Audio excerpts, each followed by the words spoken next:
안녕하세요. 1월 30일 월요일의 블록체인 투데이입니다. 아마존이 올봄 NFT 관련 서비스를 출시할 전망입니다. 아마존은 현재 NFT 관련 레이어 1 블록체인과 블록체인 기반 게임 스타트업, NFT 거래소 등 12개 이상의 기업 또는 개인과 파트너십을 맺고 사업을 준비하고 있는 것으로 알려졌는데요. 해당 플랫폼은 아마존 웹 서비스가 아닌 아마존 자체에서 운영될 가능성이 크다는 설명입니다. 그렇다면 1월 마지막 주와 2월 첫째 주에 주목해볼 코인 일정 전해드리겠습니다.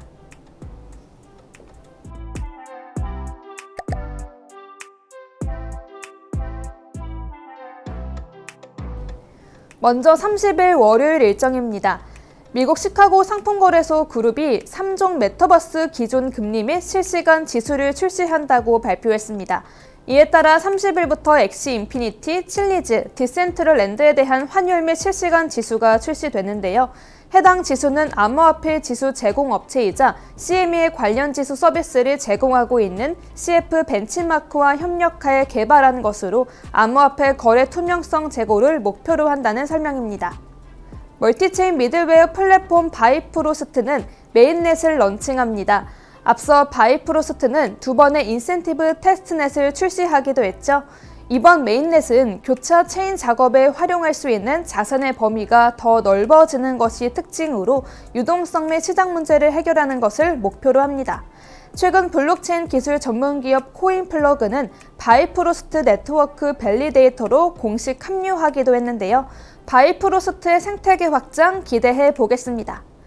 또한 30일에는 LBRY와 SEC 간의 소송 최종 심리가 진행됩니다. LBRY는 블록체인 기반 파일 공유 및 결제 네트워크로 작년 11월 미국 뉴햄프셔 지방법원은 LBRY가 미등록 증권이라고 판결한 바 있는데요. 이번 소송에서 SEC가 승소할 경우 모든 코인과 토큰의 2차 시장 거래는 미국에서 불법일 수 있음을 시사합니다. 때문에 리플 커뮤니티를 대변하는 존 디튼 변호사도 소송 최종 심리에 참석할 예정인데요. 존 디튼은 최종 심리가 모든 암호화폐에 매우 중요하다며 LBRY의 토큰 LBC가 증권이 아니라는 것을 명확히 해줄 것을 판사에게 요청할 계획입니다. 이어서 31일 일정 살펴보겠습니다. 위메이드가 미르엠을 글로벌 시장에 정식 출시합니다. 미르엠은 미르의 전설2의 현대적 해석을 더해 복원한 미르 IP 정통 계승작인데요. 글로벌 버전은 지난해 8월 한국에 출시된 미르엠의 블록체인 요소를 접목했습니다. 정식 출시와 함께 거버넌스 토큰 도그마와 게임 토큰 드론을 비롯해 미르엠의 토크노믹스, 특히 P&E 게임 플랫폼 뮤닉스 플레이를 기반으로 미르엠과 미르포의 인터게임 이코노미를 선보인다고 하네요. 코인원이 31일 20시에 소바의 거래 지원을 종료한다고 공지했습니다. 코인원은 소바의 프로젝트 영속에 필요한 자금이 부족한 것을 확인했고 개선 기간 동안 해당 문제가 해결되지 않은 것을 확인했다고 밝혔는데요. 출금은 2월 14일 20시에 지원 종료될 예정입니다. 2월 2일에는 다양한 일정들이 준비되어 있습니다. 먼저 연준의 금리 결정이 발표됩니다. 연방공개시장위원회 위원들이 금리 수준을 표결하는 것인데요. 연준은 앞서 지난 12월 FOMC 의사록에서 당분간 금리 인상을 지속할 것이며 시장은 금리 인하 가능성에 성급한 기대를 지양해야 한다는 메시지를 보내기도 했습니다. 현재 업계에서는 연준이 0.25%포인트 기준금리 인상을 지지하는 분위기가 커지고 있는데요. 과연 연준이 금리 속도 조절에 나설지 유심히 지켜봐야겠습니다. 또한 2일에는 와즈르엑스 CEO 니샬 셰티가 설립한 레이어 1 블록체인 프로젝트 샤디움이 스핑크스 베타넷을 출시합니다. 샤디움은 지난해 10월 스파르탄 그룹, 빅브레인 홀딩스, 제인스트릿, 포사이트 벤처스 등으로부터 1,820만 달러 규모의 투자를 유치하기도 했는데요. 샤디움은 인도 최초의 레이어 1 블록체인으로 탈중앙화를 위해 샤딩을 적극적으로 도입할 계획입니다. 코인원이 2일 18시 스트림 프로토콜의 거래 지원을 종료합니다. 코인원은 스트림 프로토콜에 정보 제공 문제가 발생한 것을 확인했고 개선 기간 동안 해당 문제가 해소되지 않은 것을 확인했다고 설명했는데요. 이로 인해 스트림 프로토콜의 출금은 2월 16일 18시 지원 종료될 예정입니다. 2일의 마지막 일정으로는 바이낸스가 자체 NFT 마켓플레이스에서 일부 NFT 컬렉션의 거래 지원을 종료합니다.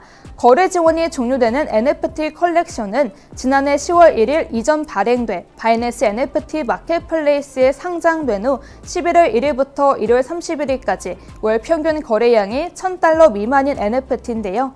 해당 NFT들은 2일 8시 59분에 거래가 종료된다고 하니 참고하시기 바랍니다.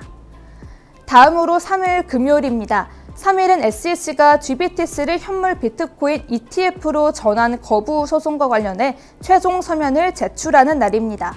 앞서 그레이스케일은 지난 6월 GBTC의 현물 비트코인 ETF 전환 신청을 거부한 SEC를 상대로 법적 절차에 들어갔다고 밝힌 바 있는데요.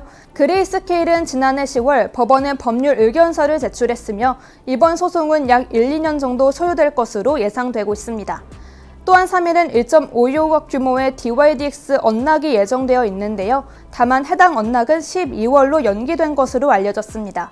투자자에게 지급되기로 한 총 2.77억 DYDX 중 30%인 8,300만 DYDX는 12월 1일 언락된 이후 6개월 동안 40%가 언락될 예정인데요.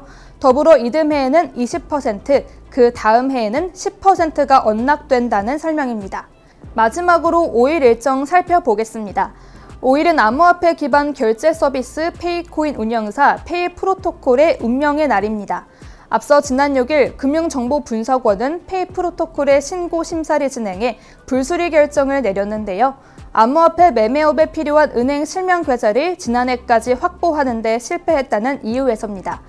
FIU는 페이프로토콜에 대한 사업자 신고 불수리 결정과 함께 5일까지 서비스 이용자와 가맹점 보호를 위한 안내 등을 완료하라고 설명했는데요.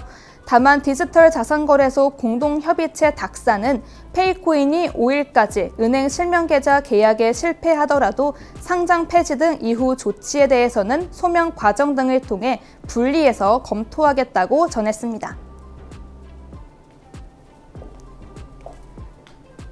지금까지 1월 마지막 주와 2월 첫째 주에 주목해볼 핵심 일정들을 정리해드렸습니다. 시청해주셔서 감사합니다.